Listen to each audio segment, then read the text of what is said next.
Welcome to the world's best Google tutorial. A ton of the videos out there are super out of date or super brief. This is going to be an extensive video for beginners and intermediates. By the end of the video, you are going to be an absolute expert. I'm going to cover every single thing that you need to know. Over the past year, I've spent tens of millions of dollars, possibly even over $100 million on Google for my own brand. I also coach over 150 seven-figure brands who spend so much money on the platform. Thanks to this, I have seen every single strategy that you could possibly think of. We're going to break down the advantages of certain structures and how you can get started right away. But before we get into it, I don't believe that beginner education should cost anything. The more people in the industry is better. That's why I've created a free Shopify e-commerce course. All you need to do is comment Google ads below and I'll give you access. Today, we're going to speak about keywords, keyword match types, negative keywords. We're going to cover lots of different campaign types. You'll learn about ad groups and how to use them. We're going to cover bidding and budgeting, and also when to scale and definitely when not to scale. We're going to cover things like YouTube, display network, and performance max campaigns. I'm also going to cover things like metrics and KPIs. But first, we need to cover one thing. Is Google Ads going to be good for your business? Google is actually the largest marketing organization that has ever existed. It doesn't just cover Google search that you've seen lots. It covers a huge network of ads. So therefore, it usually works for most brands. Google Ads, if executed properly, can be really good for online retailers and e-commerce sites, service providers, content creators and bloggers, non-profit organizations, educational institutions, event organizers, app developers, and just general startups. That being said, if you don't set up your campaigns and bidding properly, you're at risk of losing a lot of money. Let's jump in and I'll show you how to set the campaigns up profitably. So to start, we're just going to set up a simple search campaign. This is the bread and butter of Google Ads. And no matter what business or objective you're trying to do, this is where you'll start. In Google, you can just write in ads. This will pop up with Google Ads. We can click here and then we can sign in or click start now. If you've already got a Google account, you can just click sign in. We then just click start now. Now, if you're not signed in with a Google account, it's probably best that you can do that. If not, you'll be prompted to create a Google account. Now, you should come to a similar screen like this. If not, you might not be signed into Google and you need to set up a Google account, which is pretty easy. You can use your work email or you can just create a brand new Gmail. Now, if your screen doesn't look exactly like this, don't stress. Google is constantly testing different screens, but the process should be pretty similar. Now, we've got two options here. We can say create your first campaign, or we can click skip campaign creation. We're going to click create your first campaign. Now, depending if you're an e-commerce business or you're a service-based business like an agency, these steps, again, they're going to be very, very similar. So I've just got a simple Shopify store for today, and I'm going to sell men's linen clothes. Now, I've already set up my Shopify store with a domain. Hopefully you already have a website set up. If not, this doesn't really matter. You can still go through with these steps. As you can see, it's optional. So I'm just going to paste my domain in here. I'm going to click next. And now we're going to be prompted to link a lot of other accounts. We can actually click skip on this one. Now let's cover these objectives that you can create for your campaign. The first one is purchases. 90% of people are going to be using purchases. The next one is submit lead form, which you might want to be using if you're an agency. Then we've got phone calls, which is generally going to be like a local business. And then we've got page views and brand awareness, which I don't actually recommend because Google might be able to send you bad traffic that doesn't convert. These three forms of traffic is going to be like 99% of what people will use Google for. However, I do recommend just always starting with purchases so you can learn the next steps. Now we can click next because we're going to set up how Google is actually tracking those purchases at a later date. One thing you'll notice about a lot of the tutorials out there at the moment is they simply teach you how to set up a search campaign to drive clicks, but this actually isn't going to drive many results. You're going to have to take the steps to set up your website and your Google ad accounts properly if you're going to drive conversions. Generally, people are just taking the really, really easy route with their tutorials, which is simply just to save time on their end. But I'm going to cover it all for you today. Now we get the option to add search themes. Now, this is typically where a lot of the other tutorials will be prompted to add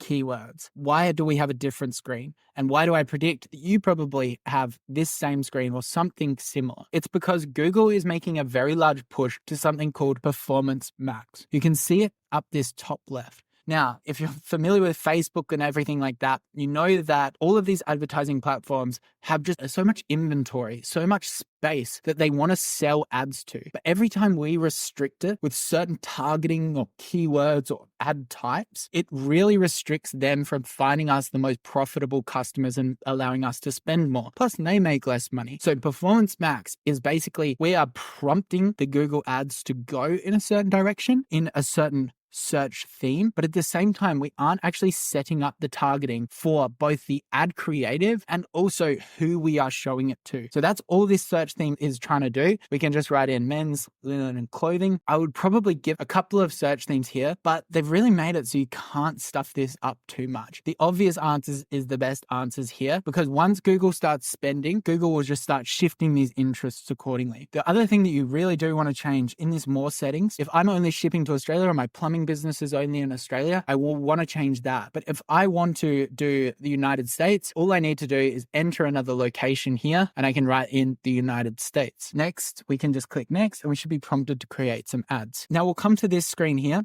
And we've got a bunch of different previews that we can see what our ads will actually look like. And this is just giving us all of the things on the left-hand side. Once you put the domain in this final URL, it may populate some of these images down here. This is just grabbing images from the website. Now, I'll put a slide over this screen right now to show some better example image ads that we use at the Oodie. You can just copy these for your e-commerce brand or for your agency. And it's really just about having a really great call to action and even talking about the features and benefits of the product. Again, we're just wanting to give Google a lot of options. So don't be afraid to get a little bit creative. As long as you've got a couple of the ads that look similar to the Oodies, we can leave these basic product images as well. The Performance Max campaign is going to cycle through all of these ads in different ways and give them a fair test. The next step, we need to add a logo. We can simply click here, upload, and you can see once we've uploaded our logo, it's really asking for a landscape version, but it also needs an actual square version as well. And I'll just select this bit. So the ratios that we need is 1:1 and 4:1. And you can see I've got my two logos and I can click save. Now, if you want here, we can really look at some of the previews and see how they're coming along. When we click the review button, we can see all of the images on our website, plus some free stock images. I don't recommend using stock images. I do recommend using the Oodie ads, but I'm simply just going to click save here, just so we can start getting some of these previews. Now we can see that our ads are starting to look good. We can actually click through here. Similar to how we have multiple variations of size of logo, we will also want multiple variations of images as well. Here are a bunch of ratios that you can create similar images to ensure that you're getting optimal reach across all of the types of ads. I'm going to explain all of these types of ads in just a moment, but let's get through all of the steps so that we can see proper previews. Now, the next step is we need to add some videos. Here are the best practices for videos. Now, you can add a lot of your Facebook videos in the proper formatting for Google. This is largely going to be put on the display network and it's going to go follow people around certain websites. And again, we're just getting the early stages set up right now. When we come to ad optimization, this is a continual process where we will create ads specifically for Google. We will introduce them to the ad account at a later date. We'll turn off the poor performing ads and we'll just keep optimizing from there. So I'm just going to add a video. The next step after we've added 1 or 2 videos is we can go to headlines. Now, headlines are really, really important. But then again, we can add 15 of these and we can change them over time. So even if you feel like you don't really nail this step, it doesn't really matter. Google will spend across all of these headlines, combine certain things, and you'll probably find a winner. If you're really struggling with this, head to ChatGPT and write, create me 15 short headlines for my Google ad account to help me sell, and insert your business category there. So mine would be men's linen clothing. One other thing that I highly recommend that you do is simply go onto Google and type in men's linen clothing. Now we can see what other brands are running for this category. We can see that these are the headlines here. You can see that they're very, very simple. They're straight to the point and they're not using creative language. You can also write in women's gym clothing, and these really competitive spaces will have great advertisers selling similar products in different categories that you can adapt and innovate on. So I'm just going to add these headlines here.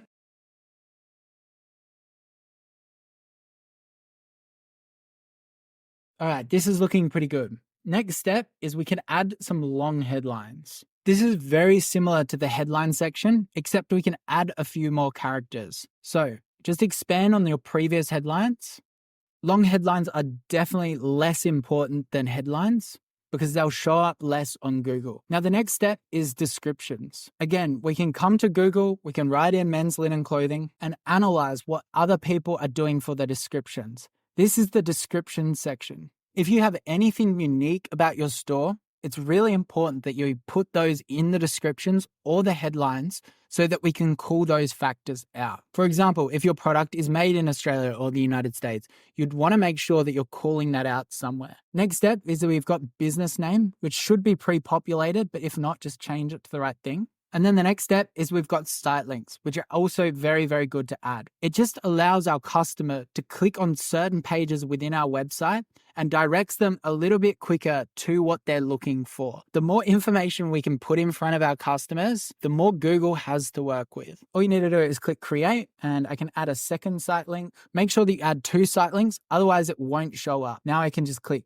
save. And if we want to preview that, we can probably go into search. We can see that they're both showing up here, giving customers more products that they can select, including pants and polo shirts. Next up, we've got call to action. We can leave this as automated at this stage. And we can click more asset types, scroll down, and I'm just going to explain what each of these are a little bit. Promotions is a pretty important call out for later on.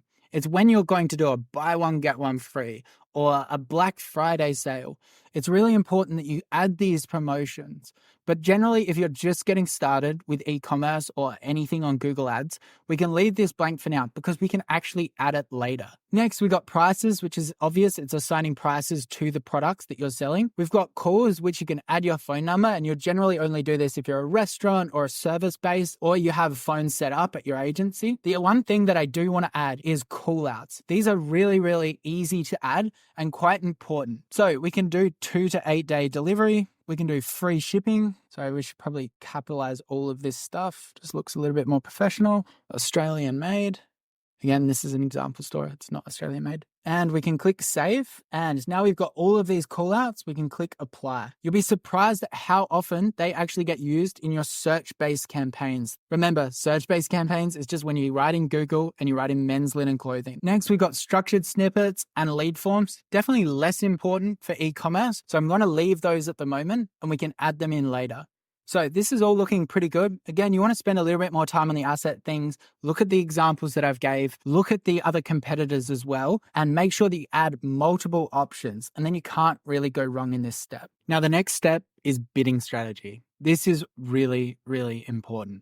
For the majority of e-commerce brands, for the majority of anyone using Google Ads, you want to be using conversions, not just clicks like everybody else on YouTube is recommending. So we have conversions and we have conversion value. Conversions is just maximizing the amount of purchases that you get. Conversion value is maximizing the amount of revenue that you get. I suggest using conversions initially. Now, you'll also see a little checkbox underneath called set a target cost per action. We can click this button and it will drop down and say, what is your target CPA? This is your cost per action, your cost per acquisition. So if I'm selling a product for $100 and it costs me $80 to make, and then I spend $30 on acquiring a customer, I have just lost $10 on that order. So obviously my customer acquisition cost would need to be $10 so that I actually have $10 profit. This is really important for you to understand the margin of your product. I'll put a free margin calculator in my free Shopify e-commerce course so you guys can input all of the variables that you have for e-commerce or any of your other businesses, and then you can get your target CPA.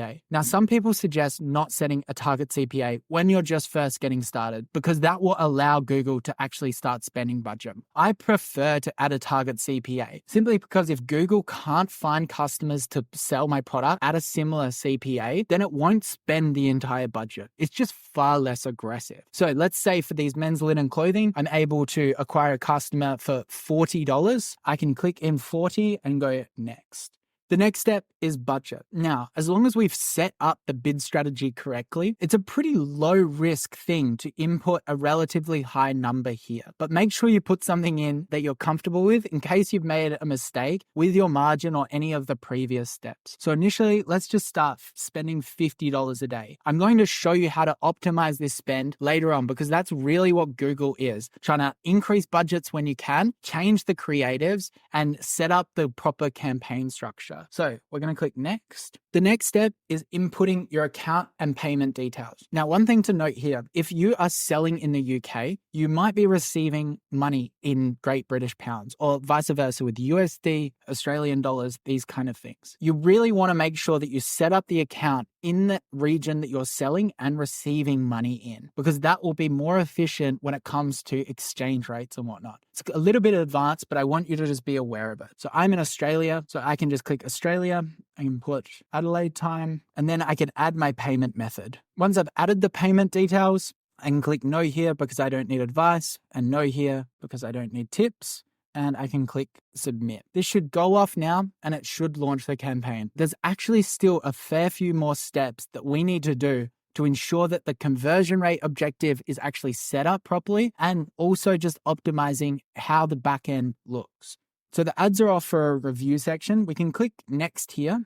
And again, there's going to be plenty of ways where you can go into settings. If you don't see this screen, you can just go into settings, which will be up here if you're in the back end of the ad account, and you should be prompted to add all of this stuff. So this step will allow Google to understand that we actually own our store and start tracking some things. But there are a few more steps after adding this tag. For now, we can do one of two options. For today, I'm going to use option 2. I'm just going to copy this code. I'm going to head to my store.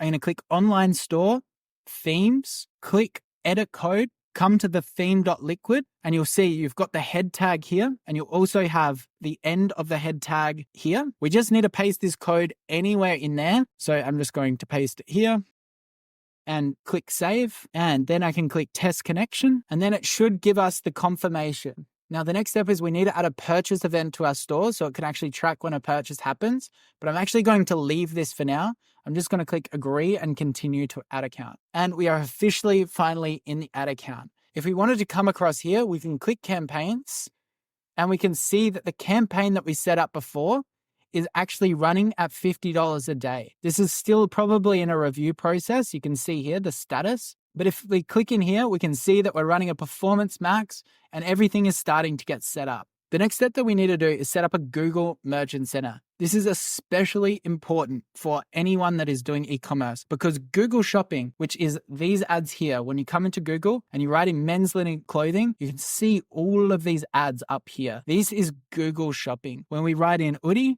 you can see all of these ads over here. This is going to be the vast majority of your spend within your Performance Max campaign, so we need to get it set up correctly. This setup process is also going to allow us to use that purchase tag that we used before in a bit of a different way.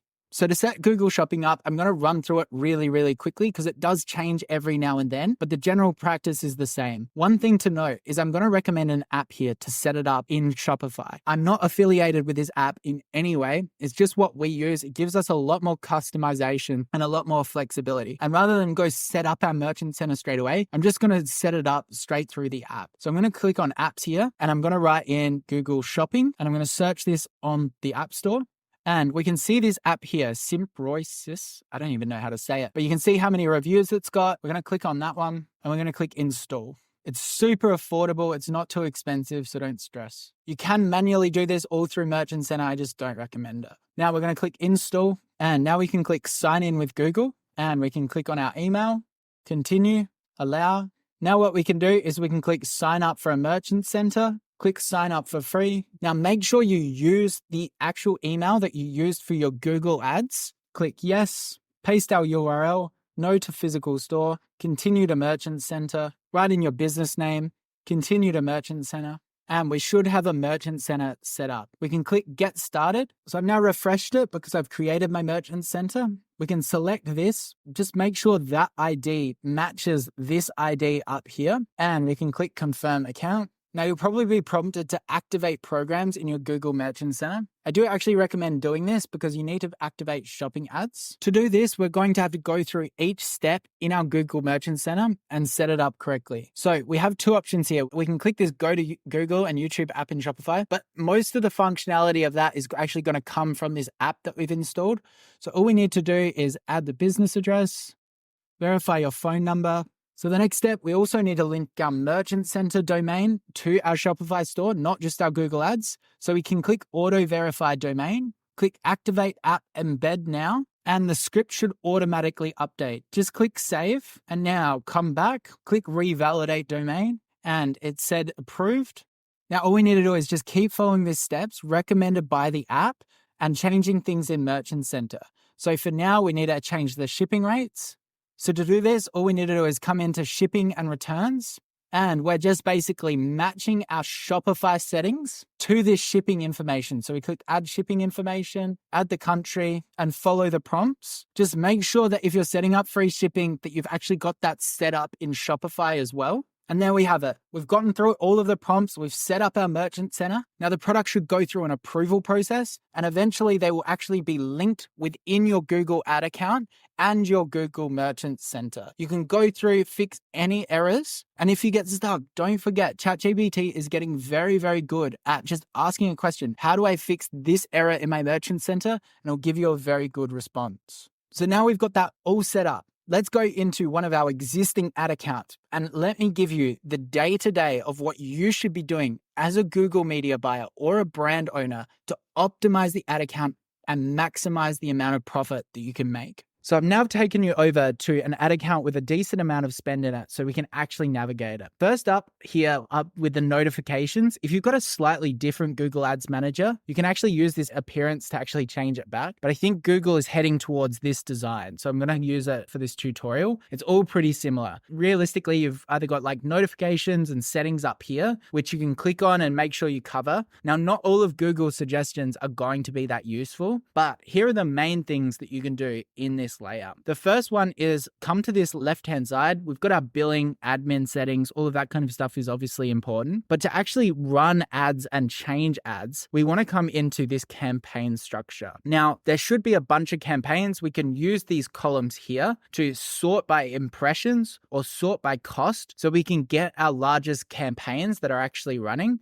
If you don't have too many campaigns, this won't be too problematic. We can also come up here and click into the columns and we can click modify columns. This is very similar to anyone that's used Facebook. We can change certain things like the performance and get a lot more data, and we can save the column as a preset. But realistically, Google's getting pretty good at just laying out the perfect metrics for you to look at, especially for a beginner. The next thing that we can do is you can see up here when you click down this, you'll have all of your campaigns here. You can also just actually click on one of these campaigns and it's going to select the campaign. So we can go into that and edit it. We can either edit ad groups if it's a search campaign, or we can edit the actual asset groups if it's a PMax campaign. So we can come down here. I'll just show you what it looks like in an asset group. And you'll have a bunch of your PMax campaigns with all of your photos, videos, and all of your text here. When we're running our PMax campaigns, we can just add a new asset group. Let's say we have a summer sale or we introduce a new offer that we really want to sell. We can just create a new asset group and start selling it under the previous PMax campaign. The other thing we can do with the PMax is come here and click Edit Assets. And this will allow us to start deleting some of the previous ads.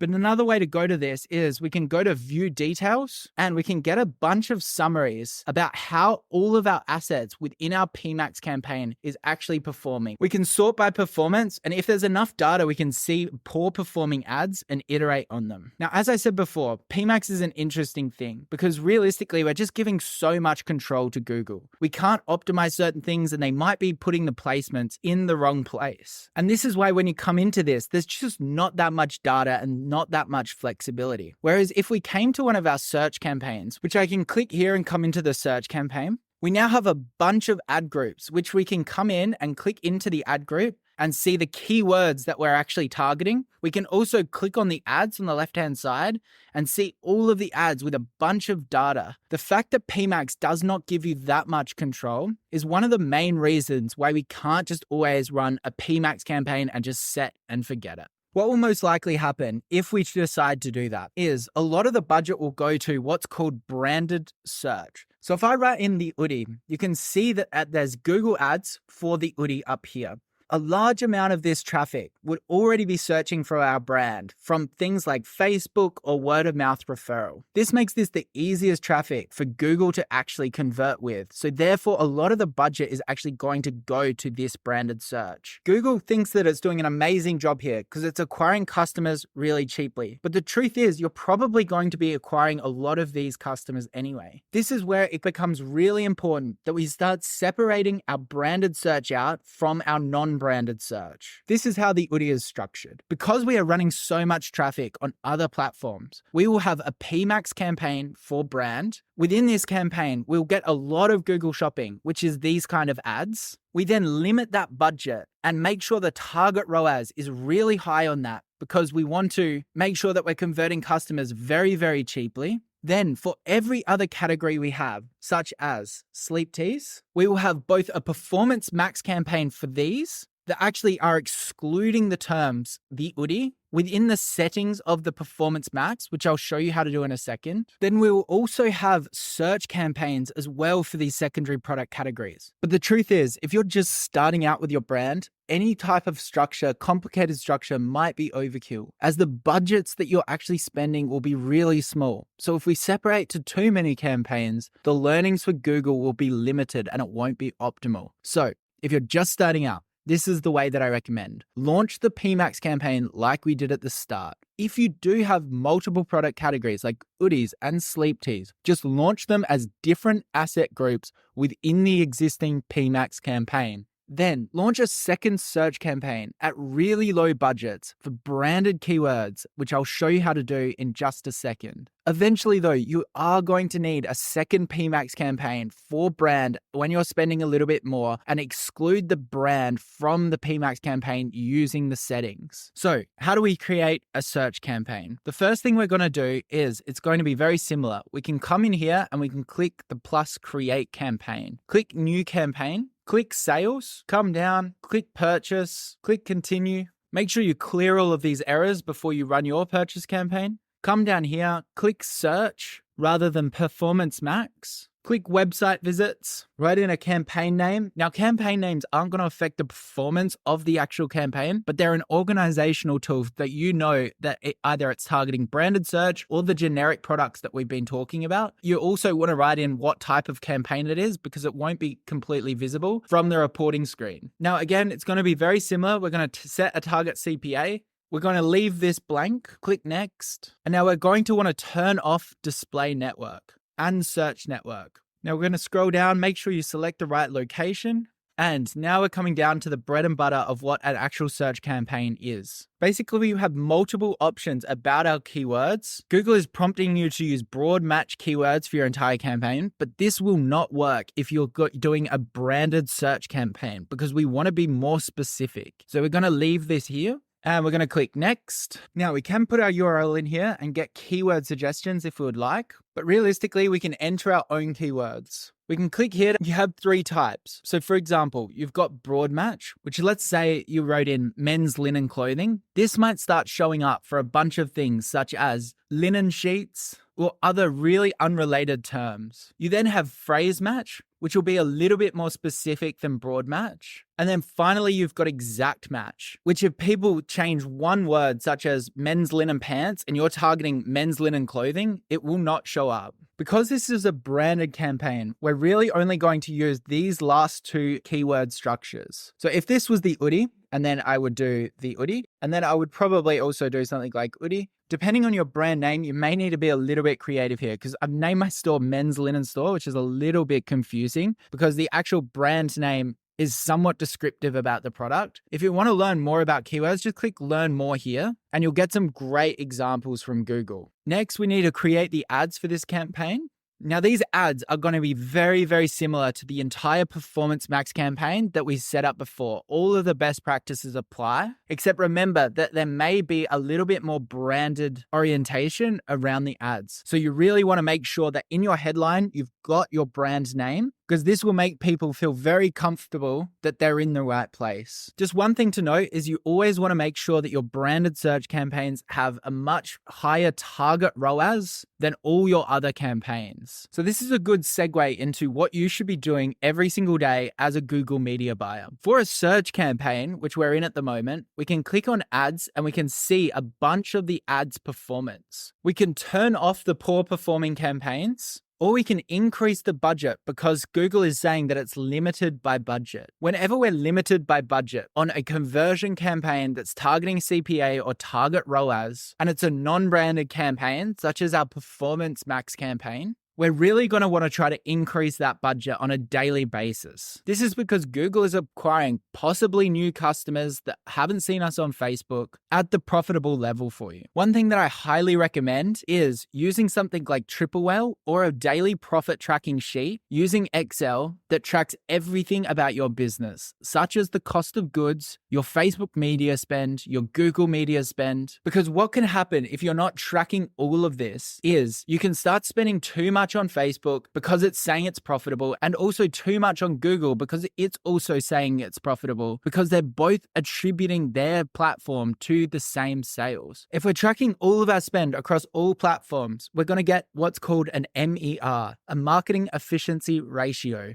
There's a full video in my free Shopify e-commerce course, how to track this using something like Triplewell. As you get bigger, you might want to start doing something like MMM, market mix modeling. You may also need to start considering attribution models, conversion path, conversion lag. However, these factors are only applicable when you're spending a lot on the platform. All right, I know that was a very, very long video and you've done a very, very good job to get all the way to the end. Don't forget to just keep optimizing, keep learning. Don't forget to like and subscribe. Thanks.